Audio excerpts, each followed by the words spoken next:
Well, today we're going to be talking about the story of Shadrach, Meshach, and Abednego in the fiery furnace, the story we've all been waiting for. We're back for Daniel chapter 3, and we're so glad you're here with us. If we haven't had a chance to meet yet, my name is Owen. I'm one of the pastors here, and it's great to be together and worship with you here on the recap. This is a space that we have created just with you in mind so that wherever you are and whatever you're up to in the middle of your week, we can carve out a little moment of worship, and we're so glad you've chosen to do that, and it's good to be a part of it. If this is your first time with us or your first time in a long time, please don't hesitate to reach out and let us know. You can text us at the number that's right there at the bottom of your screen. We'd love a chance to follow up with you and not just to connect with you, but to help you get connected with others if and when you're ready for that. A couple of things just for the good of the cause. Summer Shindig is coming up at the end of July on the 28th, the afternoon. So go ahead and put that on your calendar from 3 to 5. It'll be up at the church, but a great chance to kind of get together here in the middle of the summer. Also, we've got some worship changes coming up. If you tend to worship with us at 9 a.m. online or in person, pay attention. This coming week, we will not have 9 o'clock in person or on the venue. We will have 10 o'clock and 11:15 as usual. It will be led by our kids because VBS is this week. Very exciting. And the week after that, on July the 7th, Melanie Sebastian Stafford, our new associate pastor, will be here for her very first Sunday, and we wanted her to be able to be live in all of our worship services, so she'll be live at the venue, but we will not have 9 o'clock in-person worship that day, so she'll be live at 9, 10, and 11:15, so you can come out and meet her there. Also, because Vacation Bible School is happening, we're in the middle of our drive to get school supplies together for local teachers and local schools. If you'd like to do any of that work with us, you're more than welcome to drop it by the church office during the week or on the weekends. Sundays, there is always ways for you to participate in many things. You can find them all on our website, FVUMC.org. And while you're there, if you go to the top left-hand or top right-hand corner of the website, you can see a button that says Give. If this is a meaningful way for you to worship, we'd invite you to help make that possible for others. One other thing I did want to mention before we dive into worship fully, if you weren't with us in worship on Sunday, we had a chance to celebrate all of the folks that participate in the work of discipleship for our youngest disciples, right? From diapers to diplomas, so children and youth. Week in and week out, we regularly have over 100 volunteers every Sunday working with our children. We've got 45 or so youth leaders that are working with our youth. We've got 48 folks that show up to take care of helping train up our next level of worshipers and worship leaders with Kids in Praise. If you add up all the volunteer slots that exist over the course of a year, recurring or one at a time for like VBS or Discovery or things, it's a grand total of 504 servant slots, right, for folks to serve in among our kids. It takes a lot of people to do this work, but this is some of the very most important work that we do. And so we took a moment to say thank you. Obviously, it's not exactly 504 people, but how awesome would it be if it were? And that can be you. So we took a moment to celebrate and to thank all the folks who were a part of serving our children and our youth. And we would love to add your name to that list. If we can, again, all that information would be available on the website, but did just want to take a moment of personal privilege to say again, thank you to all of you who serve. Now, I invite you to take a deep breath as we enter into our worshipful work together.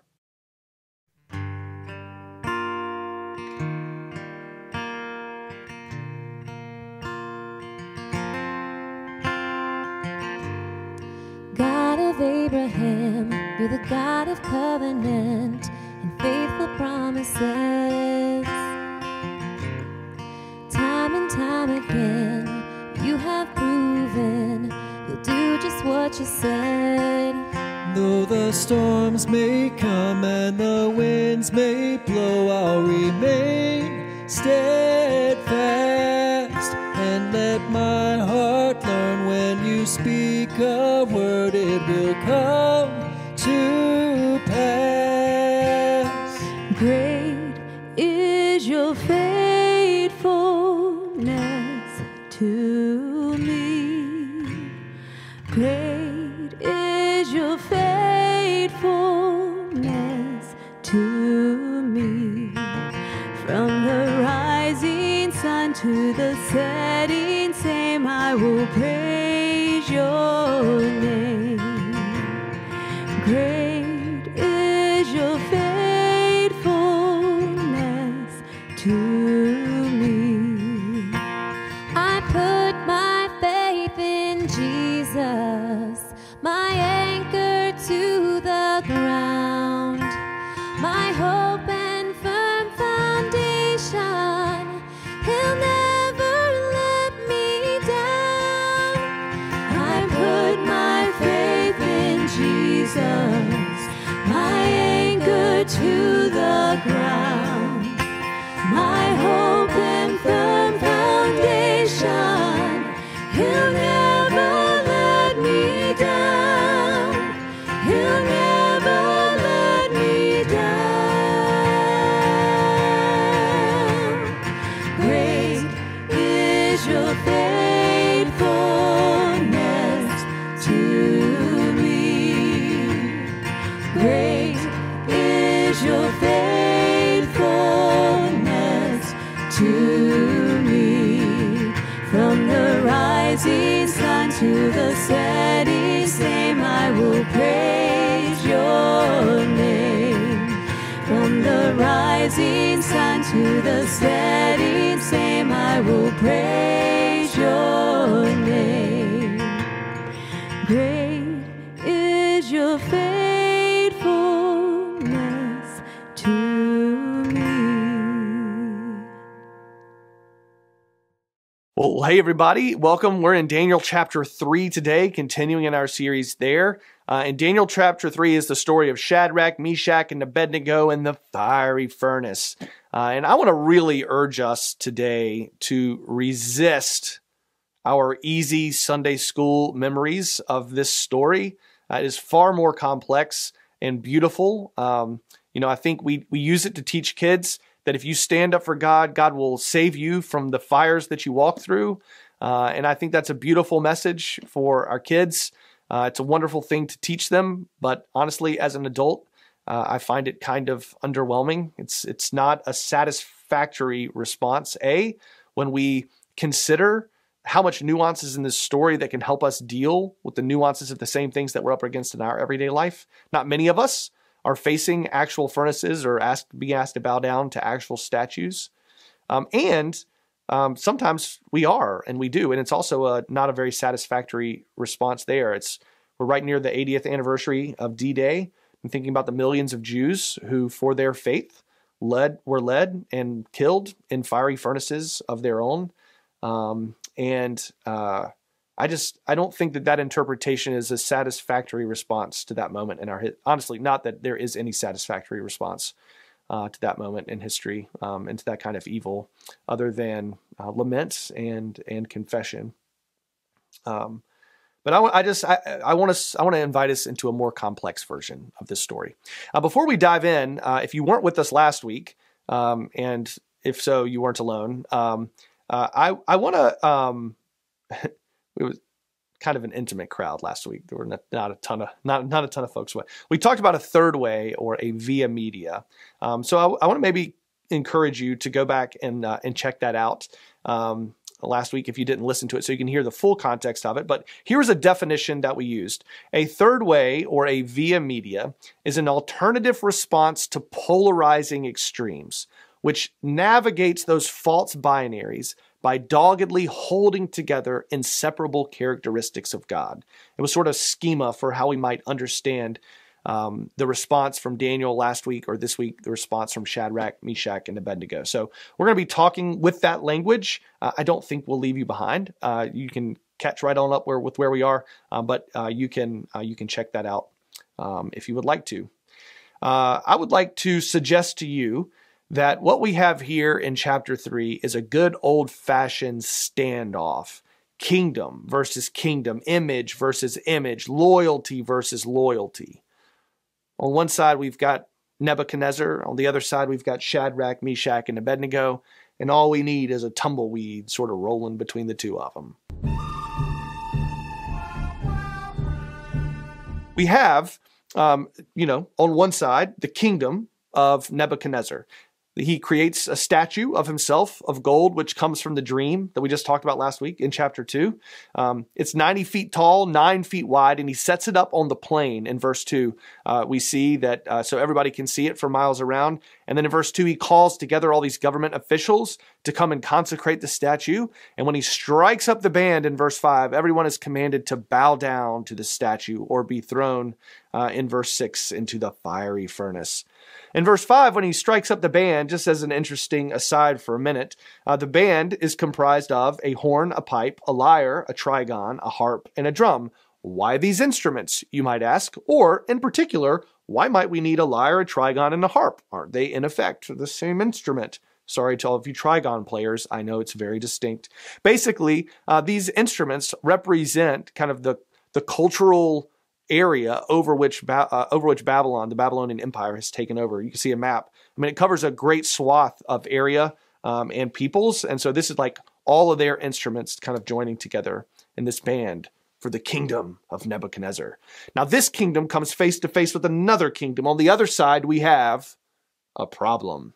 Hananiah, Mishael, and Azariah have been appointed at the end of chapter 2 because of Daniel's third way faithfulness to God over a lot of the government. So they come as a part of the government officials, and they're asked to bow down. But they refuse to do so because the statue that's been erected is an idol. And one of God's 10 commandments is not to bow down to idols, not even to create them, gods, in our own image. And so they refuse to bow down. Now, some of the leaders who got passed over by these three come, but they don't call them by their Hebrew names. They call them by their Babylonian names. And they say, "Oh, king, the greatest king in the world." And they are just tattletaling. Some of your leaders refuse to bow down. You know, Shadrach, Meshach, and Abednego. But you said that if they didn't, you'd throw them into the fiery furnace, even if they're your favorites. And so the king is now caught.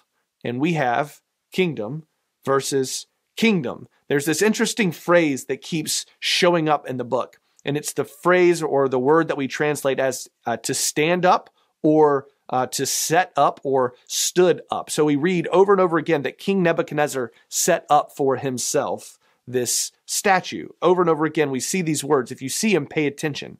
Last chapter, we heard God through Daniel say to Nebuchadnezzar that God had set up Nebuchadnezzar as a king over this kingdom. Here we hear Nebuchadnezzar doing it for himself. We heard how there was going to be a stone from heaven that was going to crush every kingdom and create a kingdom that would endure forever. We now see Shadrach, Meshach, and Abednego representing this kingdom. We have the kingdom that Nebuchadnezzar stood up on his own. Everybody else comes, stood in front of it, and then bowed down, except Shadrach, Meshach, and Abednego refuse to bow down. They stand up. So we've got everyone standing up. We've got a stand up off, basically, is what we have here. And you see, it's not just that Shadrach, Meshach, and Abednego are refusing to bow down and worship an idol because they follow the law. They're also standing up for another reason. Does anyone remember, we did like the Image of God series about a year ago. Does anyone remember why God says not to create an image of God in our likeness on earth? God says it's because I already have an image on earth, and it's in each of us. We bear the image of God. So we have the image of Nebuchadnezzar versus the image of God standing face to face in this stand up off. Kingdom versus kingdom. Image versus image. Nebuchadnezzar flies into a rage. His face gets all distorted in verse 13 and 14. He invites them in, gives them one more chance to bow down, strikes up the band, and they didn't do it. I mean, it's so good, right? This is such a fun part. I know that the fiery furnace part is like the big part of the story. For me, this is the bread and butter of the story in verses, the second half of 15 through 18. I kind of just want to read it for 1 second to you. It says, King Nebuchadnezzar's talking to them. It says, "But if you do not worship, if you do not bow down, you shall immediately be thrown into the furnace of blazing fire. And who is the God that will deliver you out of my hands?"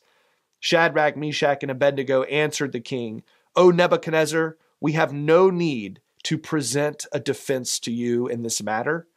If our God, whom we serve, is able to deliver us," and I think probably a better translation is chooses to deliver us from the furnace of blazing fire and out of your hand, O king, then let him deliver us. But if not, be it known to you, O king, that we will not serve your gods, and we will not worship the golden statue that you have set up. I love those three words, but if not. I think they sit at the center of this story. Spoiler alert, I think this is the beginning of this is their third way response. But if not, let it be known. We will not worship your gods, and we will not bow down to this statue that you have set up of yourself. Kingdom versus kingdom, image versus image. Lastly, we hear worship versus worship. If you think about it, Nebuchadnezzar is asking them to bow down and worship him. So is God asking them to bow down and worship God. Worship is being demanded of both of them. But what we see is that despite the fact that they both are requiring worship, that God desires our worship for our own good because it puts us back in right order with creation.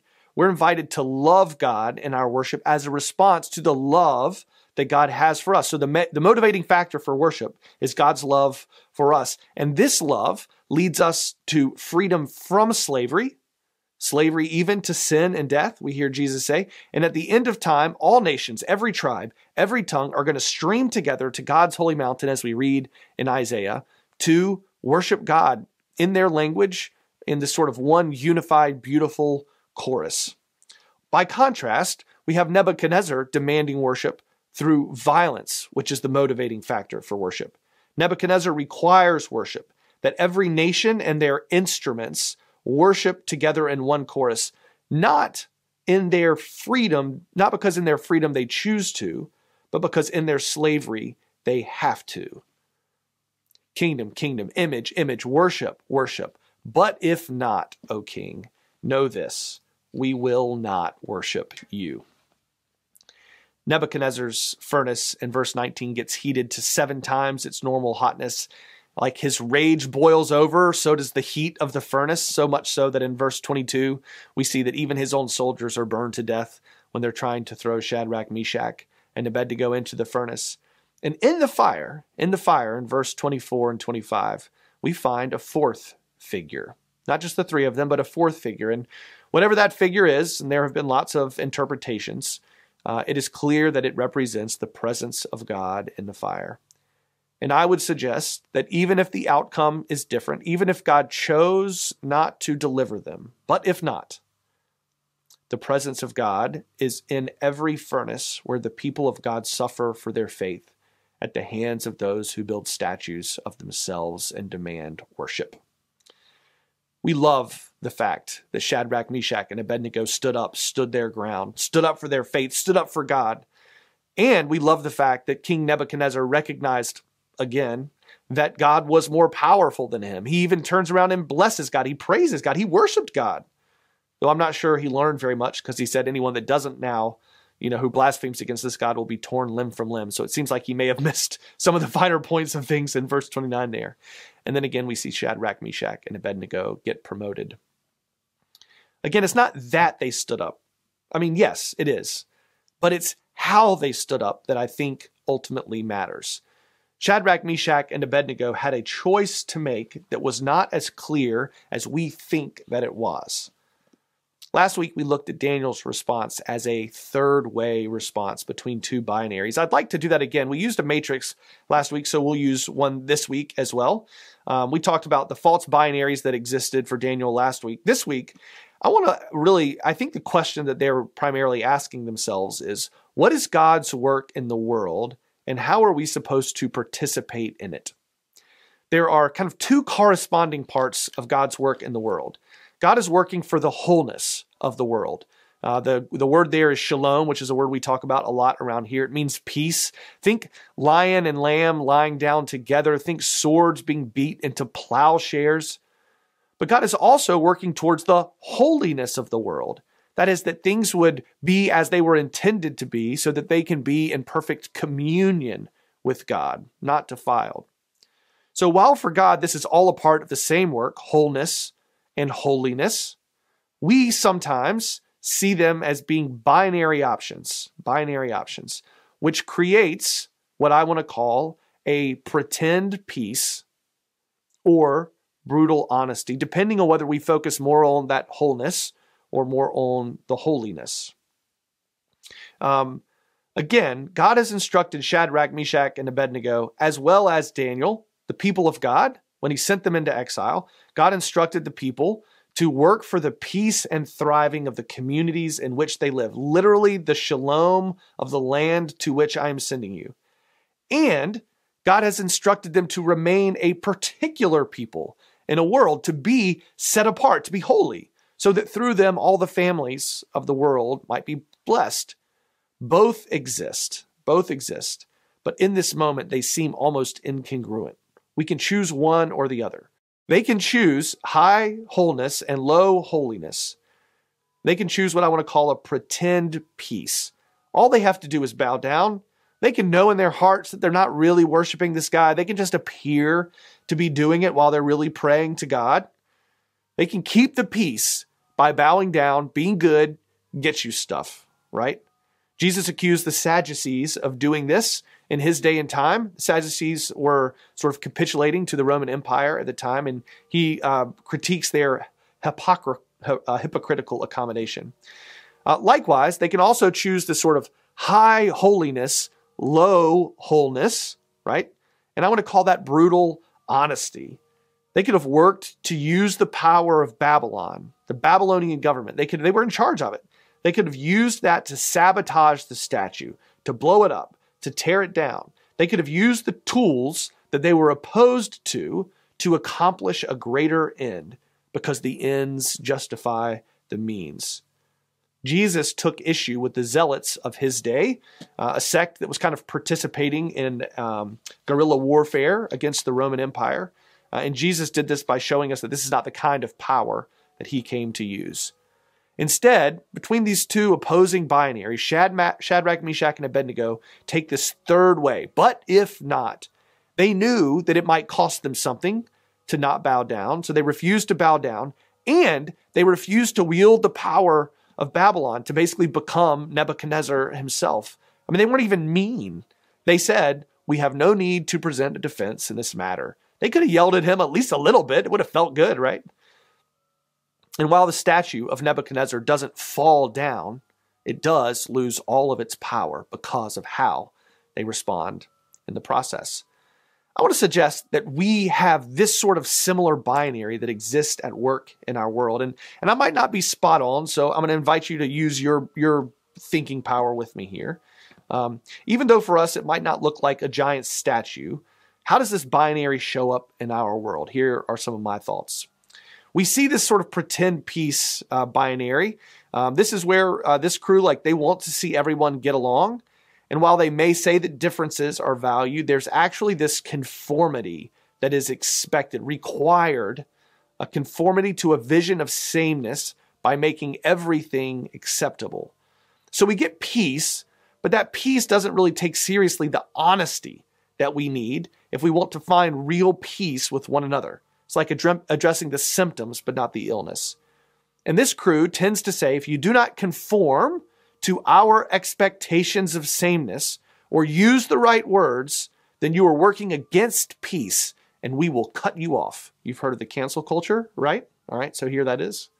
On the other hand, we've got this crew that focuses on brutal honesty.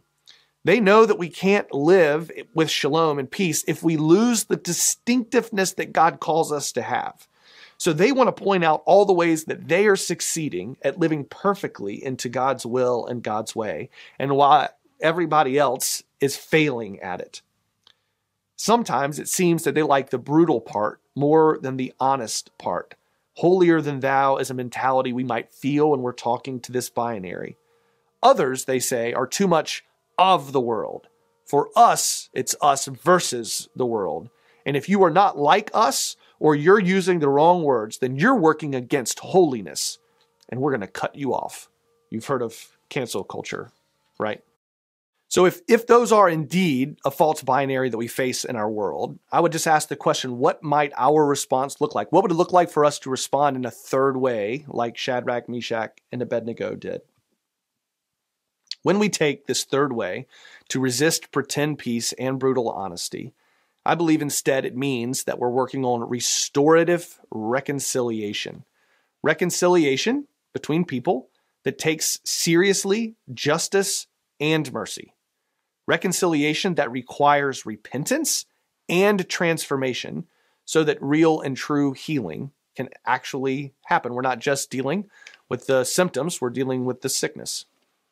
Secondly, I would suggest that when we take this third way, we're resisting conformity, right? This kind of idea of sameness, and alienation. This is we're all particular and distinct and can't belong together.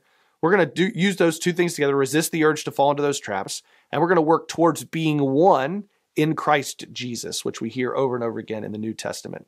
Oneness is not sameness, and unity is not uniformity, especially in this community that we call church. We bring ourselves, our full selves, our whole selves, our distinct selves, the people that God's created and called us to be, and we find a way to be held together by something far greater than the strengths of our differences, the grace of Jesus Christ. When we take this third way, third way thing, is that we're going to live with a courageous compassion, We're going to live with the courage that it takes to stand up as image bearers of God in this world.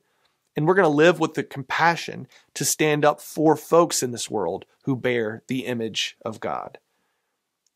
In this binary, our heroes are people who are martyrs for compassion. And folks down here are folks who are martyrs for their courage. What I'm telling you is the Greek word martyr means witness, right? Our witness in the world is going to be when we can hold these two things together in a courageous compassion. Hopefully, if you were with us last week, I sent you guys out to sort of start paying attention to the false binaries that you hear and see in the world around you. Hopefully, you've had a little bit of practice of that with this week. I'd be curious for those of you who've been practicing, does what I've just said, does it make sense? Not just was it communicated clearly, which could be up for debate, but is it true? Do you see that binary at work in the world?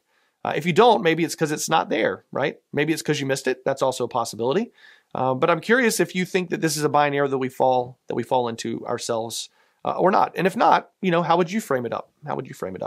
Or if it is, if this seems like something that's true for you, then what does it look like for you to begin in the places that you live, work, and play to embody this third way, right? For you to be courageously compassionate in your life. What would it look like for you to work towards oneness in Christ, oneness that's not sameness, unity that's not uniformity? Or where might the work of restorative reconciliation most need to take place in your community, in the places that you live, work, and play? And how is God calling you to embody that in those spaces? All right, friends, that's the work of Daniel chapter 3. Blessings on you as you do it, and we'll see you right back here for Daniel chapter 4 in 3 weeks. We'll see you then.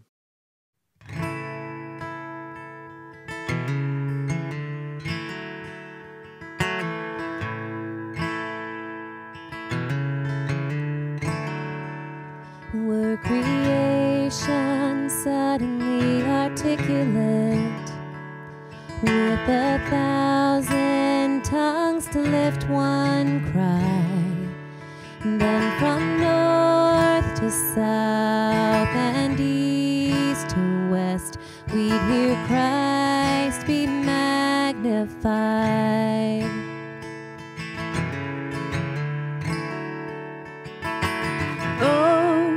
Christ be magnified, let his praise arise.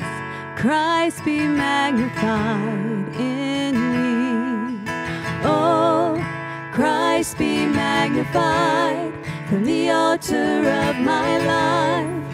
Christ be magnified in me.